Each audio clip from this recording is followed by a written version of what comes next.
When she walked into the glass tower that morning, she thought fate had finally made a clean promise. The lobby smelled of polished marble and citrus disinfectant. Sunlight broke across the elevator doors like a slow confession, and Emma tightened the strap of her bag as if anchoring herself to a new life. She had prepared for this for years. She had arrived early, rehearsed answers, and pictured the signature on a contract that would mean more than a paycheck. Then she saw him at the top of the atrium, looking like a man who owned not just the building, but the horizon beyond it. It was impossible and undeniable at the same time. What happens when the mistake you tried to forget is the person you now have to report to? If you want to see how this unfolds, subscribe now. What would you do in her shoes? What would you sacrifice for a job? The office felt like a set piece. The reception desk was a sculpted wave of white that reflected a dozen faces. The hum of air conditioning made the plants at the entrance tremble, and the coffee machine hissed like an impatient orchestra. Evelyn at reception smiled with practiced warmth and offered Emma a visitor badge. The training room smelled faintly of printer toner and lemon hand soap, and colleagues moved through the morning like school of fish, sleek and efficient. Emma introduced herself to Mia from marketing and to James from investor relations, who joked about the merger rumors. Then Alexander walked in. He had an old scar at his jaw that caught the light and a voice like glass against concrete. He paused, looked at Emma, and his expression shifted for a second that lasted a lifetime. Emma felt a cold, metallic memory run through her. She remembered a hotel suite with rain on the window, laughter that had turned too intimate, a goodbye without promises, and a nameless regret. Alexander straightened his tie and said, "Welcome to the team," in a tone that was all polite steel. "Good to have you on board," he said. "Thank you," she replied. The room seemed to tilt. The revelation hit like a public disclosure printed in black and white. The people in the room were names that would matter later. Marcus from HR leaned forward and whispered something to Sophia, the executive assistant, while Claire from legal took notes with a clipped sound like a clock. Dialogue in the meeting threaded through obligation and private shock. Alexander spoke of growth and figures. His words were precise and indifferent. Mia asked about onboarding. Emma answered with calm that did not match the clamoring in her chest. Alexander said he expected excellence. Emma promised to deliver. Marcus reminded everyone of compliance. Sophia smiled and redirected the agenda. James made a joke, and Claire closed her laptop. The exchanges were tight. The air smelled of new ink and perfume. The temperature seemed to lower whenever Alexander looked at Emma. The first real test came in a weekly strategy meeting. The conference room had a long wooden table that smelled of lemon oil, and the city beyond the windows looked like a scale model. People clicked open laptops and sipped coffee that tasted of bitter competence. Emma sat 2 seats from Alexander and tried to focus on the slide deck. She kept stealing glances, hoping to read his mood in the set of his shoulders, the way someone reads a poem. The conversation turned to a client pitch, and Emma suggested a risky angle. A silence settled like dust. Alexander raised an eyebrow and asked for her reasoning. She explained and felt the room shift in her direction. He nodded and said, "Go ahead," then added a quiet caveat about reputational risk. Emma felt vindicated and exposed at once. Her internal backstory pressed in, and she could not keep it from spilling into the edges of her professional poise. She had not always been the polished candidate who strode into interviews with a steady resume and a head full of plans. As a child, she learned to listen before she learned to speak. Her mother taught her how to fold hope into small, careful things, and her father taught her numbers and the quiet dignity of work. The first paragraph of her life was honest and bright. Then university years filled with library lights and late-night shifts at a bakery where the scent of butter and yeast anchored her studying. These sentences are memory and pavement. She carried a scholarship and the taste of black coffee and cheap pizza during all-nighters. In the second paragraph of her life, she moved cities, chasing an internship that cost more in bus fares than it returned in comfort. She met friends like Claire and Mia, who became lifelines and mentors. And at 22, she learned that talent sometimes needs a window to be seen. The third paragraph was a fracture. She had let herself be vulnerable at a party when rain blurred the windows. That night had been brief, intense, and confusing. It left her with a regret that smelled of cigarette smoke and cologne and a lesson about boundaries. The fourth paragraph is present tense. She had rebuilt herself with late applications and early mornings. She had avoided places that smelled like that suite until now. She had promised herself that mistakes would not define promotions, and that professional competence would be the language she used to earn every door. She kept these promises as if they were brittle glass, and she was carrying them over a crowded street. Development of the attraction was a careful theft of moments. Elevator doors closed with the soft metallic clang that felt like a held breath. Alexander and Emma found themselves at the same late afternoon briefings and at the same after-hours debriefs where the lights were warmer and the city outside tasted like electricity. On a rainy night, Alexander offered an umbrella, and Emma noticed the scent of his coat, a mix of cedar and something sharp, like a ledger page. They exchanged banter about projections. Alexander asked about an old university in a way that revealed both curiosity and memory. Dialogue between them tightened into private sparring. "That idea is reckless," he said. "It is bold," she returned. "Bold and reckless are sometimes the same thing," he countered. "Then we are in agreement," she smiled. "We are not," he said softly. "We are in work," she whispered back. Their voices were low. The hum of the office was a background piano. A taste of sugar from her hurried pastry was suddenly salient, and the warmth of his presence pressed like sunlight through thin curtains. The tension grew like a storm behind glass. They shared a late elevator one night, where the floor hummed and the air smelled of wet pavement. He asked about her weekend. She mentioned a painting class. He mentioned a gallery, and for a heartbeat they stood closer than necessary. Their dialogue was long enough to unspool. 8 lines of speech unfurled, intimate and careful. He said, "I did not expect to see you here." She said, "I did not expect to be seen like that." He said, "You look different now." She said, "You look familiar still." He said, "Do you remember that night?" She said, "I try not to." He said, "Then why are you here?"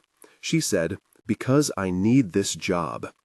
Every line was an incision, and an apology, and a promise. Jealousy and workplace conflicts arrived like rumor. At the company cafe, the light was thin, and the aroma of espresso masked whispered conspiracies. Mia leaned in and said, "Did you notice his look today?" Claire chimed in, "This is the kind of thing the tabloids eat." James shrugged and said, "Corporate life is brutal." Marcus frowned and reminded them of confidentiality. Sophie passed and pretended not to listen. Robert, the investment liaison, made a joke about favoritism. Evelyn at reception watched the faces bend like paper boats. The exchanges were 6 or more in number, and each sentence landed with a weight that shifted Emma inward. The taste of coffee turned bitter on her tongue. The hum of the grinder seemed louder. The scrape of a spoon against porcelain sounded accusatory. The breeze from the vent smelled faintly of lemon cleaning fluid and carried gossip like paper shreds across the room. The crowd felt denser, and Emma found herself isolated among familiar names who now felt like a jury.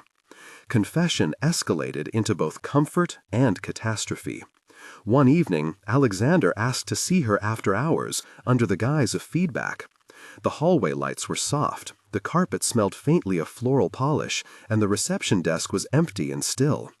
Their conversation began as professional and quickly bled into personal territory, as if blurred lines had always been inked in their palms. The room had the tang of metal. From the elevator and the sweet of someone else's smoke on the jacket left on a chair. They spoke for a long time, 8 to 10 charged exchanges pouring out. He said, "I have been trying to remain impartial." She said, "It is hard to be impartial when history exists." He said, "You were reckless then." She said, "So were you." He said, "I regretted it." She said, "So did I." He said, "I cannot promise the world." She said, "I do not want a promise. I want honesty." He said, "Honesty could cost you your job." She said, "Then tell me the truth now." He said, "I will protect the company and you at the same time." The words were a net and a razor, and after the conversation, nothing was certain. The consequence was an immediate tightening of the office climate and an unspoken line drawn between what could continue and what would end. The crisis came in the form of a leaked engagement announcement. The board had arranged a strategic marriage for optics, a planned alliance to secure a merger, and Alexander had been named as a participant by the board in silence. The office rumor mill spun faster than anyone could stop. The leak came from a whisper at a private dinner that someone had recorded, and a clip surfaced online where a toast was made and a name was mentioned. The discovery felt like being exposed under stadium lights. The confrontation in the hallway was raw, voices rose and steps echoed. The dialogue was public, sharp, and unrestrained. He said, "I did not choose this." She said, "You did not say no." He said, "I tried to balance." She said, "Balance does not cover betrayal." He said, "You do not understand the pressure." She said, "Try me." He said, "The board threatened everything." She said, "Then you chose them." The scene smelled of perfume and fear, and the clack of heels sounded like judgment.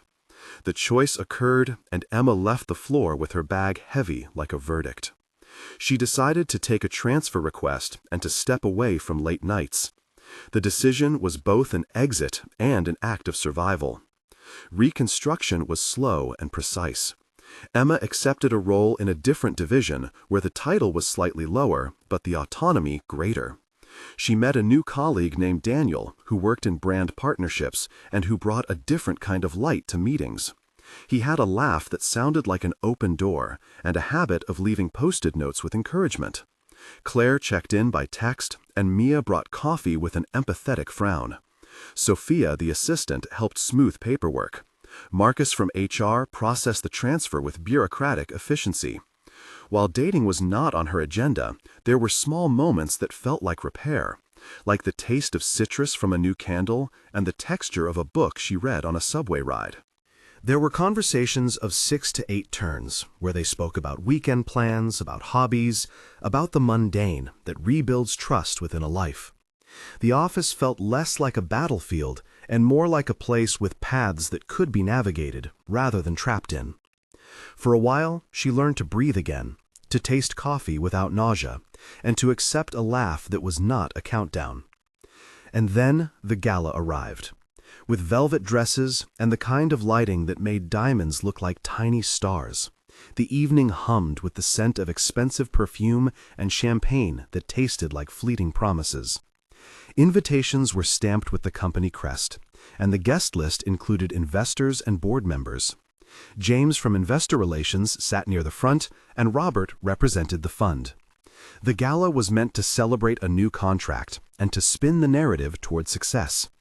Emma received an invitation like everyone else, but the night took a turn when someone projected a private clip onto the screen, a clip of Alexander speaking privately at that closed dinner. The footage made the no-name engagement public, and the room went silent like a theater where the music has stopped. The reaction was immediate. Cameras flashed and phones recorded. Voices rose. Alexander stood up. The edges of his composition crumpled. He looked at Emma, and in that look was both apology and accusation. The clip trended within minutes, and the PR team scrambled. Claire from legal prepared a statement, and Marcus coordinated damage control. The event ended with Emma walking out into the cool night. The city smelled sharp and indifferent, and the crowd filtered behind velvet ropes. The cliffhanger was a single image of her, on the steps with lights on her face, and a camera still rolling. What would you say if you saw your private life become a headline? What would you protect, and what would you give away? If this struck a nerve with you, if you felt the churn of indignation or the pull of sympathy, pause now and tell us your instinct. This community lives on your perspective. Do you think Emma should expose the board and risk her career, or keep her head down and protect the work she fought for? Start your comment with "I think" and choose expose or protect. Share a short reason so others can see why you feel that way. Your voice helps shape what we cover next. It also encourages others who might be in similar situations to know they are not alone. After you comment, come back and we continue, because the next chapter begins the moment you decide what you would do. A few weeks after the gala, the company issued a statement that was both defensive and strategic. They called it a private matter and emphasized corporate stability. The board met and the investor nerves were palpable. The leak led to internal investigations and to a reshuffling of roles. Alexander offered a controlled apology to the press that sounded rehearsed and clean. The outcome affected people in named ways. Claire from legal said the firm would tighten access to sensitive dinners. Marcus organized a compliance workshop. And Sophia quietly left for another firm, citing personal reasons. James negotiated with investors to steady stock murmurs. Robert started a rumor about a competing offer from a rival firm. The office atmosphere tasted like metal for a while, and Emma felt the sting of being small inside a large machine. She filed for a transfer that included clauses about her role and her visibility. She refused a quiet buyout and refused to be silenced. Her decision rippled through the corridors, and people took sides. 1 month later, the changes were visible. The transfer had been approved, and Emma moved to a new floor with lower windows and a better view of the river. The desk smelled of lemon cleaner, and the plant by her monitor had a new sprout. Claire sent a note recommending her for a cross-functional project, and Daniel had introduced her to a mentor in partnerships. The rumor mill had not died, but it had shifted focus to financial forecasts and a temporary dip in share confidence. The PR narrative softened by 20%, and investor chatter decreased slightly. An analyst named Sophia from Press had written a column that praised the company's resilience but hinted at a fracture. The emotional weight lifted a little, and Emma started painting again at weekends. She visited a small gallery, and the smell of oil paint and turpentine was like therapy. Colleagues like Mia checked in by leaving messages that began with, "You are not alone." Financially, the move cost her some potential bonus, but it preserved her reputation at a rate that felt like currency for later. 3 months later, Emma had more control over her schedule. She led a small pitch that won an important regional account, and the team applauded in a way that was not performative, but real. Daniel had become a steady friend who offered professional feedback, and Claire had arranged a speaking opportunity at a modest industry event. The merger still loomed, but negotiations had slowed, and the board had less unilateral sway after one investor publicly questioned the lack of transparency. A junior PR hire named Olivia had been brought on, and she quietly built a campaign that shifted attention to community projects. The company's image metrics improved by 30%, and engagement on social channels moved from scandal chatter to product highlights. Emma agreed to mentor a young analyst named Raphael, and the presence of his curiosity reminded her of why she had fought to stay in the field. The sense of rebuilding became tangible, and she found herself closing her laptop at reasonable hours, sleeping without the tightness in her chest, and tasting coffee again without nausea. Her work seemed to matter for more than optics, and her name floated not as a rumor, but as a colleague. 6 months later, the ripple became a bend in the river. Alexander had resigned from his executive committee role, but remained on the board in a limited capacity. The company announced a transparency protocol and hired a new head of communications who cut through spin with steadier messages. The merger was renegotiated with clearer terms and a clause that emphasized ethical leadership. The stock recovered a portion of the dip, and investor confidence was rebuilding in measured stages. Investors like Robert and James spoke at a conference about lessons learned, and the numbers were no longer the only headline. Emma led a campaign that highlighted workplace training and accountability, and the project attracted positive coverage that increased new client leads by 12%. The gallery where she had exhibited a small painting invited her to a charity auction, and she sold a piece that raised funds for a program supporting women in business. Her friendships deepened. Mia had accepted a promotion, and Claire had taken on more complex cases, but still checked in by phone. The city felt less indifferent and more like a backdrop for decisions that had consequences, and for people who learned to carry them. With 6 months of perspective, Emma wrote an op-ed about boundaries and reputational risk, and the piece resonated. She had a measure of peace and a hard-earned reputation for resilience. The final image is her on a late train looking at the lights of the city, thinking that truth is costly and courage is paid in small daily acts. If you want to keep following Emma, subscribe now, because the next chapter will ask whether rebuilding is ever finished and whether past mistakes can be fully redeemed.